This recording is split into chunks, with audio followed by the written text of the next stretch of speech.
Well, the medical system continues to fail us. America has been really jilted here by the medical system. We spend more money each year than all the other 204 nations registered in the United Nations combined. What do we get for it? We're 92nd in healthfulness. That means there's 91 other nations whose peoples are healthier than us.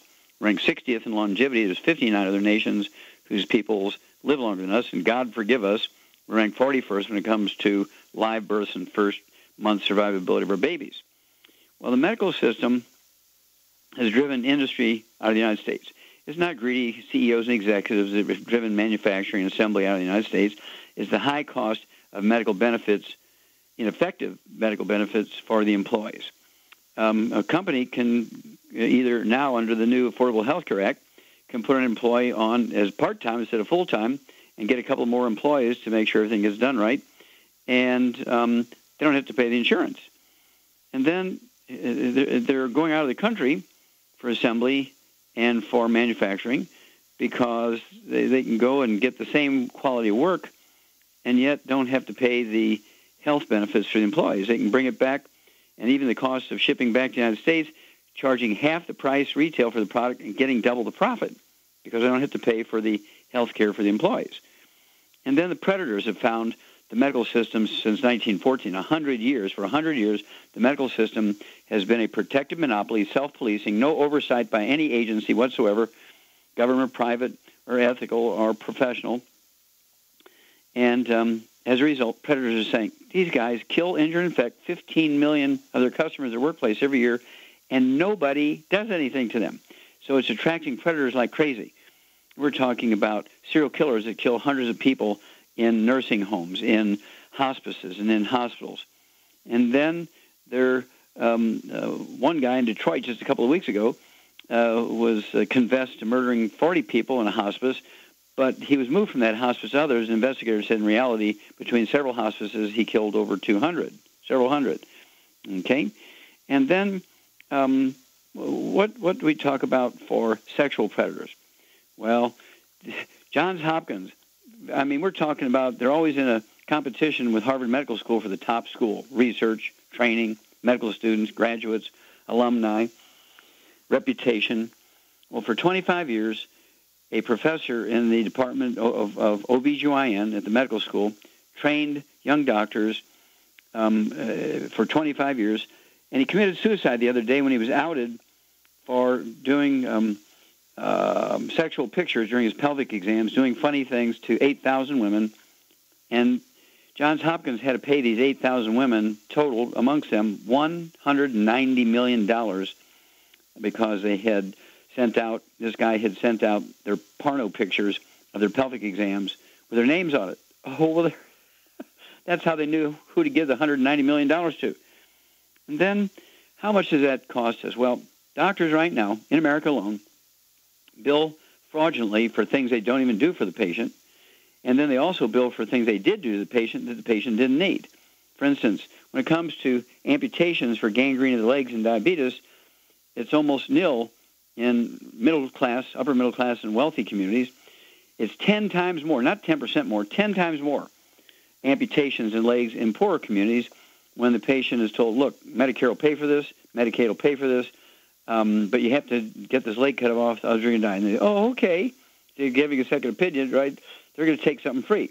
And so medical doctors, being the predators that they are, will do 10 times more amputations in poor people and older people who really don't know where they're at and these are unneeded procedures in many cases, cut their legs and feet off. If they do really need to have them amputated, which I don't believe in most cases, what they really need to do is get on the 90 essential nutrients and support and promote healthy blood flow through these gangrenous feet. I've done that. I've been able to save feet and legs for many, many people using this program. So I want you to get a hold of the book, Epigenetics, The Death of the Genetic Theory of Disease Transmission. I want you to get a hold of the book, Immortality, and the book, Rare Earths Bin Cures, and learn how to do things yourself. Learn about the importance of the 90 essential nutrients, 16 minerals, 16 vitamins, 12 essential amino acids, 3 essential fatty acids, and begin to take care of yourself. Avoid doctors like the plague, because they are a plague. Avoid doctors like the plague. Again, I want you to get a hold of that book, Epigenetics, The Death of the Genetic Theory of Disease Transmission, Immortality, and Rare Earths Bin Cures. And you're going to learn the things that can protect you. the things that you will need to do to stop having to go to doctors. Type 2 diabetes is not genetic. It's a simple mineral deficiency we've known for 70 years. Doctors say you can't regrow cartilage, you need knee replacement. That's hogwash. We can support and promote maintenance repair and regrow cartilage in knees and shoulders and hips. And then, what about Crohn's disease and lupus? Doctors say these are autoimmune disease. You need to cut your intestines out and be on prednisone for the rest of your short life. With lupus, it's really manifestations. Both of them are severe advanced manifestations of gluten intolerance. You got a gluten-free diet to take the 90 essential nutrients, 60 minerals, 16 vitamins, 12 essential amino acids, 3 essential fatty acids. It all goes away. Kidney stones. They tell kidney stones are caused by eating too much calcium. Stay away from dairy. Don't take supplements. Kidney stones are caused by a raging osteoporosis.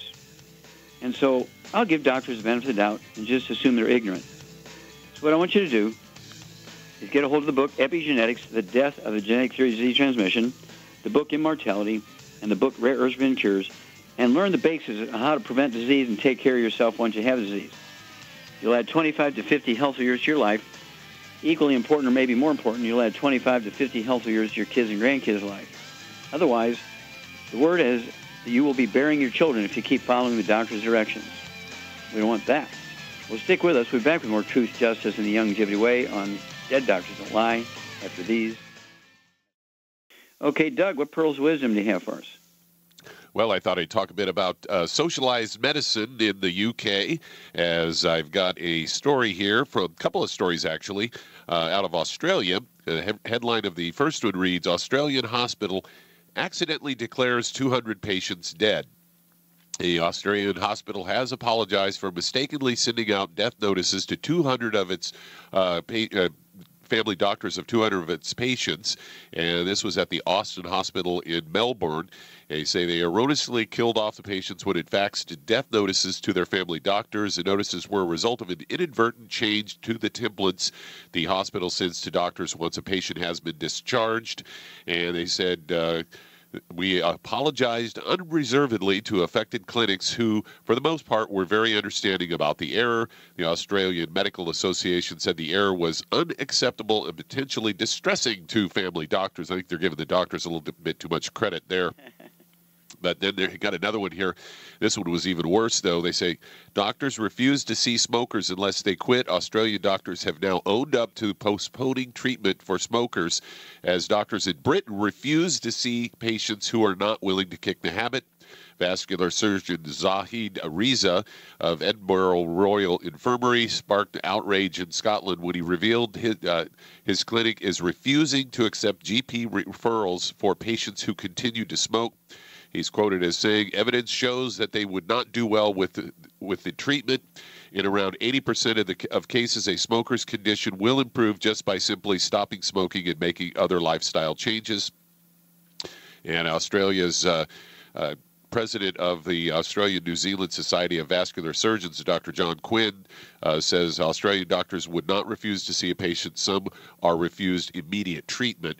They go on to say patients who were suffering vascular pain when they walked but were not yet in danger of losing a limb would be urged to quit smoking to cure the problem rather than get an operation for a stent. He's quoted as saying, as surgeons, we have the right to not treat to treat in certain circumstances like obesity or smoking if the patient doesn't change behavior. The public purse does not have enough money, and if you've got to ration treatment, there are better outcomes for those who are off cigarettes.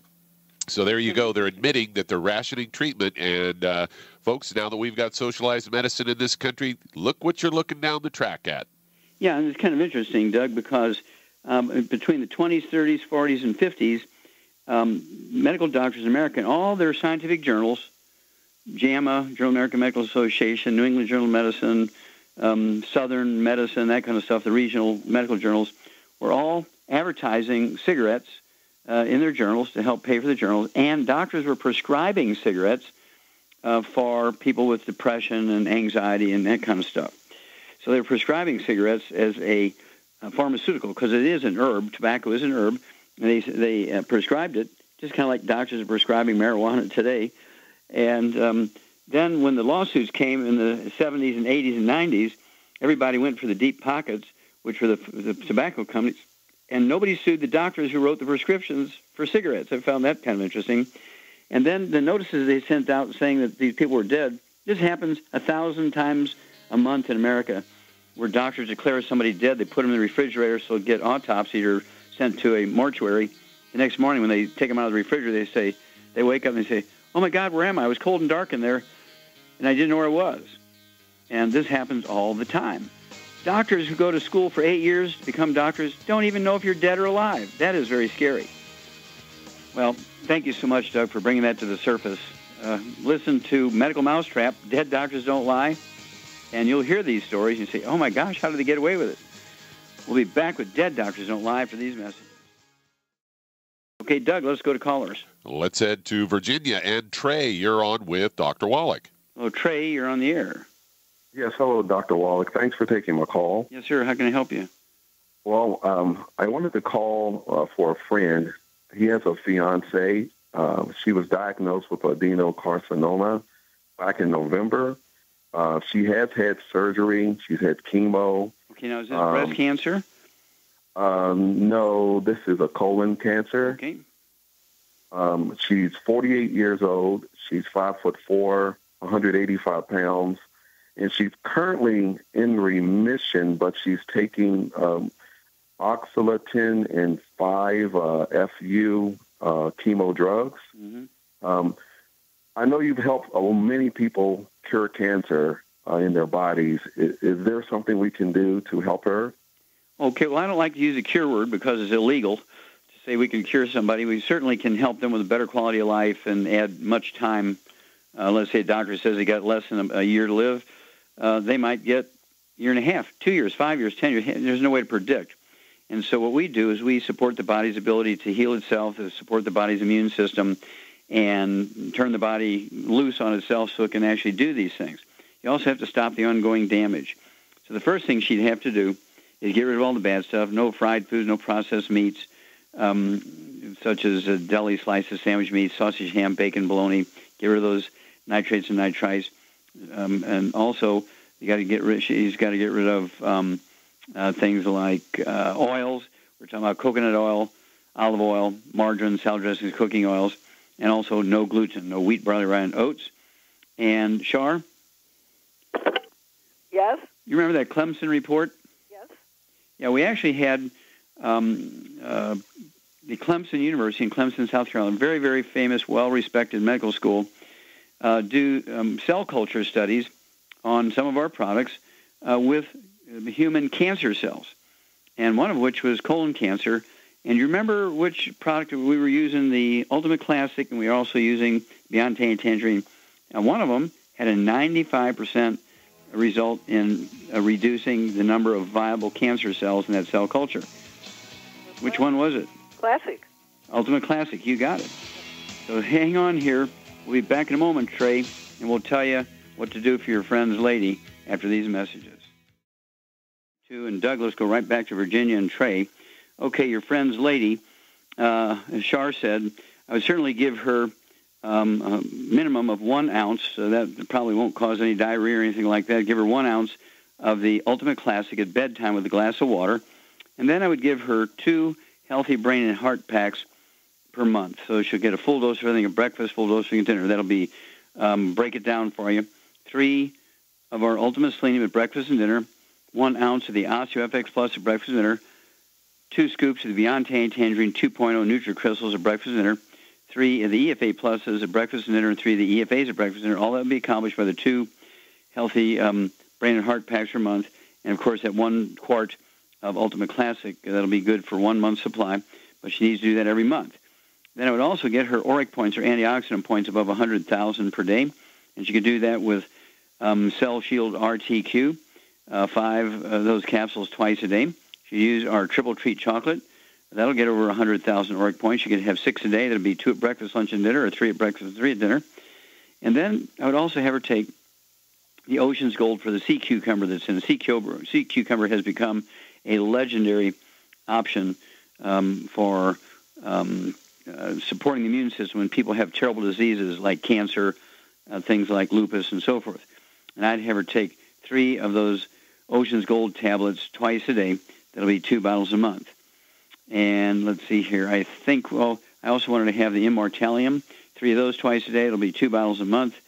And remember, have to stay away from all the bad stuff. No fried foods, no processed meats with nitrates and nitrites, no oils, and no gluten, so she can maximize absorption of all these nutrients. And we want to, at the minimum, improve the quality of her life and add her to her life many, many healthful days and months. Okay, Doug, let's go to caller. All right, let's head to Alabama. And Anthony, you're on with Dr. Wallach. Anthony, you're on the air. Hey, Doc. We're calling back from yesterday with Miss Alvarez. She had the type 2 diabetes. Come to find out her brother also has type 2 diabetes. I mean, her oldest son has type 2 diabetes. She's severe anemic, asthma, sickle cell trait, and found out that her brother has sickle cell trait, fibroids, arthritis in the left knee, seasonal allergies. Yeah, I remember. And her dad was anemic before he died, passed away. Okay. Well, again, we have the problem here that she has multiples of problems, and she has asthma, correct? Correct. Her also, let me say this, her son, one of her youngest sons, has ADHD, very hyper, she says. Okay, and Shar, there's a multitude of diseases here, type 2 diabetes, got sickle cell anemia, arthritis, asthma, and she got the tumors in the uterus, right? Hello, Sharp? Yep. Yeah. And so she's got fibroid tumors in her uterus. And so this sounds on the surface like a complicated case. What do you think the basic underlying problem is? Obviously, it's a gluten intolerance, for sure. So what gives you the clue? Because whenever people have multiple things wrong with them, it's because they're not absorbing, because the gluten burns their intestinal wall so they can't absorb nutrients. Yeah, gluten causes, it's kind of like a burning. It's actually called a contact enteritis. Enteritis is kind of like to the intestine as contact dermatitis is to the skin. Okay, well, hang on, Anthony, and we'll be back. We'll give you a program for this lady after these messages. Okay, Doug, let's go right back to Alabama and Anthony. And I'm going to go ahead and take this one because it's kind of long and complicated. And so Shar hit the nail on the head. The basic underlying problem here, Anthony, is this lady has a gluten intolerance, and she's malabsorbing many, many things. Also, her mother was missing things. Her mother also had gluten intolerance, which she passed on to her daughter, not genetically, but through cord blood and congenitally through cord blood and breast milk. But the sickle cell trait is not a genetic thing, as you would believe or be told. Sickle cell is actually an inborn error metabolism. That's when this lady's bone marrow is being formed during pregnancy. The mother was missing something, missing one of the 90 essential nutrients, or maybe multiples of them, resulted in the systems in the bone marrow that make the hemoglobin for the red blood cells actually left something out. And so the hemoglobin, when it doesn't have enough nutrition, it's going to sickle and cause all kinds of blood clots and so forth that causes crises, maybe even death. And so this is something you have to manage. It's not fixable because it's something that is an inborn error metabolism. Mama was missing something during pregnancy when the hemoglobin was forming. Preventable and manageable, but not curable after you got it. So what does this lady weigh, Anthony? 267 pounds. She also has sleep apnea. Okay, so first of all, sleep apnea is a normal behavior. It's not a disease. The doctor should be put in jail for creating this as a disease. It's actually a normal behavior. It is related to CO2 or carbon dioxide levels in the blood. And a lot of people, their basic problems are overlooked because they're trying to sell them those CPAP machines. I'd have her put it on sale on eBay right away, get rid of it, and fire the doctor that said she has sleep apnea as a disease. It's a normal behavior. Her underlying problem is gluten intolerance. No fried foods, no processed meats with nitrates and nitrites, no oils. That means no olive oil, no coconut oil, no margarine, mayonnaise, salad dressing, cooking oils. If she eats canned fish, it's got to be packed in water, mustard, tomato sauce. not oil. Then no gluten, no wheat, barley, rye, and oats. All her children, all her brothers and sisters, all her sisters' children have to be gluten-free. The dog, the cat, the bird, the fish, mother-in-law, everybody in the house has got to be gluten-free. Then, because she's 267 pounds, ideally she would take 3 healthy blood sugar packs per month. Because she's diabetic, that's her most urgent, life-threatening thing. That would allow her to have 3 bottles a month of the Sweeties, which is part of the healthy blood sugar packs. Okay, and that would be 3 Sweeties at breakfast, lunch, and dinner. There would be 1 ounce of the Osteo FX Plus at breakfast, lunch, and dinner. 2 scoops of the Viante Tangerine 2.0 NutriCrystals at breakfast, lunch, and dinner. 3 of the EFA Pluses at breakfast, lunch, and dinner. And all that would be accomplished by the 3 healthy blood sugar packs per month. If that's a financial burden for her, I wouldn't cut any lower than 2 healthy blood sugar packs per month. She needs to take her fasting blood sugar every morning before she medicates herself and adjust her medication as she's been taught to do by her doctor when it comes to adjusting her medication. Because she has arthritis, I'd get her 2 bottles of the glucogel, 2 large bottles of glucogel, so she could have 15 of these glucogel capsules a day, 5 at breakfast, 5 at lunch, 5 at dinner. And let's see here. The anemia, I'd also throw in the de-stress capsules, 3 of those 3 times a day, 3 at breakfast, 3 at lunch, 3 at dinner. That's 3 bottles a month. It has very large doses of vitamin B12. There's plenty of copper, plenty of iron, and so forth in the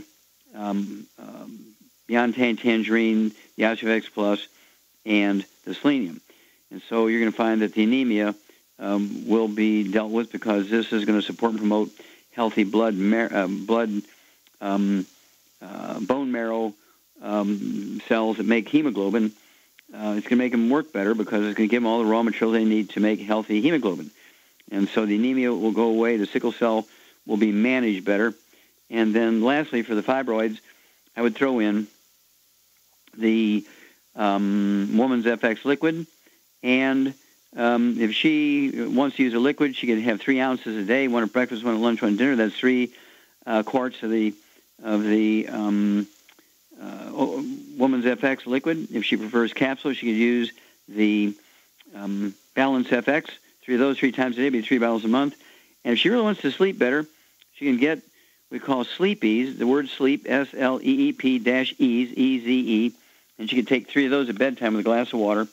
Now, if she wants to drop off one of those healthy blood sugar packs and begin to lose weight, and how tall is she? 5'7". 5'7", okay. I'd like to see her weigh 160, maybe. 5'7", 150, 160. So she should lose at least 100 pounds and maybe 100, 110 pounds, depending on her body frame. And I'd have her get the ASAP, as slim as possible, as soon as possible. Have her put a dropper full under her tongue 30 minutes before each meal, and so she can drop off one of those healthy blood sugar packs if she wants to get the ASAP. 1 dropper full under her tongue 30 minutes before each meal. Let it absorb through her oral tissues. Do not let her swallow it. She'll get a much better result if she lets it absorb through her oral tissues. If she swallows it, the stomach will digest it. So she got to let it absorb through the oral tissues, which usually takes a minute or so. Okay. So give me a call every couple of weeks. I want to know her blood sugar levels. I want to know her blood pressure levels. I want to know her weight. I want to know what's going on anytime she goes to the doctor. I want to know about her anemia levels and so on. Okay, Doug, let's go to callers. Let's head to Arkansas. And Susan, you're on with Dr. Wallach. Hello, Susan, you're on the air. Hi. 10 months ago, I was in an automobile accident, and the actuaries at the insurance company decided that because I'm a 53-year-old woman in Arkansas, statistically, they're so unhealthy here that all of my symptoms can be attributed to my age. And so it's up to you and me to get me well. I'm very, very scared. Okay, what are your symptoms? Okay, some of them I know how to cure. I've been with you almost 15 years at least. The brain issues is what is really scaring me. What I have is a numb arm, can't bend my knee all the way, bulging disc. I cannot control my body temperature. I am either suffocatingly hot or I have chills. My actual, in my mouth temperature, I can't get over 97.3. My short-term memory is almost gone, and my long-term is half gone. I can't turn my head fast or bend over my body and straighten up. I almost fall down. And whenever I tax my brain or every time I wake up, I get sensations like if I'm looking over a steep hill. Okay.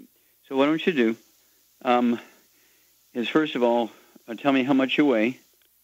I have, due to inactivity, I've gained some weight. And also, I was so healthy before the accident. I had nothing wrong with me, nothing. I am 5'9", 170. I need to know how much you weigh. 170. Okay. And how tall are you? 5'9". Okay. And so 5'9", 170, it's sort of a toss-up. You can be quite healthy at 170 at 5'9", but you may feel you're 20 pounds overweight. That's what you want to look like. Anyway, hang on, and Char and I will be back, and we're going to give you some advice on what you can do to help yourself here after these messages.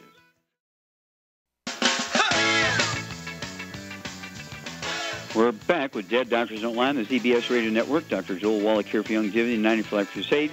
And Doug, let's go right back to Arkansas and Susan. We only have moments here, so I'm going to just take this and run with it. And Susan, you can stay on after we're done here, and they'll be able to direct you to the archives and stuff. You can listen to it over and over and over, because I'm going to have to go fast here. And with the dementia thing, you may not be able to keep up.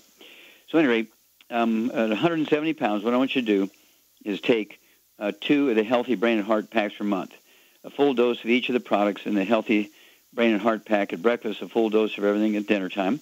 Then I would also have you take the de-stress capsules, 3 of those twice a day. That's 2 bottles a month. That's to deal with 2 forms of dementia, Korsakoff syndrome and Wernicke-Korsakoff syndrome. And then I'd have you get the Ultimate Daily tablets. I want you to take 9 of those a day. It'd be 3 at breakfast, 3 at lunch, 3 at dinner. That is for making sure you're getting plenty of blood flow through obstructed arteries in the brain, which can cause vascular dementia. This also can help with the temperature. You have disc problems, arthritis. I would have you get 2 bottles of the large bottles of glucogel, so you can take 15 glucogel a day, 5 at breakfast, 5 at lunch, 5 at dinner. And let's see here. For the memory, in case it's Alzheimer's disease, I would also get 3 bottles of the Smart FX, S-M-A-R-T, Smart FX. You can take 4 3 times a day. It'd be 12 a day. And that's going to give you the raw materials for the brain to make neurotransmitters for memory and cognition problem solving. Please call me every couple of weeks and bring me up to date how you're doing. I want to know your weight. I want to know blood pressure. I want to know how your memory's going, how your range of motion is going. Call me every 2 weeks. Okay, Doug, let's see if we can squish one more in here. All right, let's head to New Jersey. And Barbara, you're on with Dr. Wallach. Hello, Barbara, you're on the air. Hello, thank you. Thanks for taking my call. Yeah. I'm from Liberia, and there's Ebola there right now, and I have all my families there. I just wanted to know if any of your products can help somehow with the Ebola, with prevention. Yes. Or... Well, anytime. Okay, we only have a few moments here. There's a very important question because many people are asking the same question. And so what you have to do is you can send them our PureWorks. We have the PureWorks liquid soap. We have the PureWorks lotion. We have the PureWorks foam and spray. And the PureWorks actually kills just about every virus and every bacteria, fungus, and yeast you can name. Now, I haven't taken a test tube full of Ebola virus and sprayed it with our PureWorks to know it does kill HIV and all that kind of stuff. And so I don't know if it kills Ebola, but I believe it would. It's the best shot you got. I would also take our killer biotic. I take 3 of those twice a day. Been doing it for like 15 years just because I was concerned about viruses and bugs that I get in airplanes because I travel in so many airplanes and shake hands with hundreds of people at meetings and so forth. Obviously, now would not be a good time to travel to Liberia. And I would also give them more immune support. I would give them the 90 essential nutrients. I would send them per person, per 100 pounds of body weight, 1 healthy brain and heart pack that's going to give them all the nutrients they need to support effectively their immune system and help their immune system fend off the bugs. And they really need to watch who they're hanging out with, okay? They need to, when you have an epidemic going on, you really, really need to stay away from crowds and places where they're going to get bodily fluids like blood and urine and that kind of stuff. And then I would also make sure that food is cooked well. And anybody who comes to the house, they have to take their shoes off. If you don't know them real well, in fact, I'd have them take a shower before they hug anybody. I would spray them with the PureWorks spray and so forth. It's very, very important. Wash everybody's clothes and throw some of our deep cleanser, Ancient Legacy in there. It doesn't hurt for them to take some of the anti-bug essential oils we have from aromatherapy. We're talking about stuff like frankincense and myrrh. The essential oils given to the Christ child because they kill bugs. And kids used to die in the days that Christ was born from epidemics like this. And the wise men gave him frankincense and myrrh, quote, everybody says because it was valuable. Why was it valuable? Because it was the antibiotics of the day. So I'd get your family frankincense and myrrh, and we sell them little 10-milliliter bottles. It's Ancient Legacy. And I'd be sending each person, 6 of those little bottles a month. They need to rub it all over themselves, smell it, and make sure that they rub it on their hands. Watch it. Stay away from people that might be exposed. Well, thank you, everybody. Really great questions and testimony. Thank you so much, Shar. Super job as usual. Thank you so much, Doug and Billy. Superlative job as usual. Dead Doctor.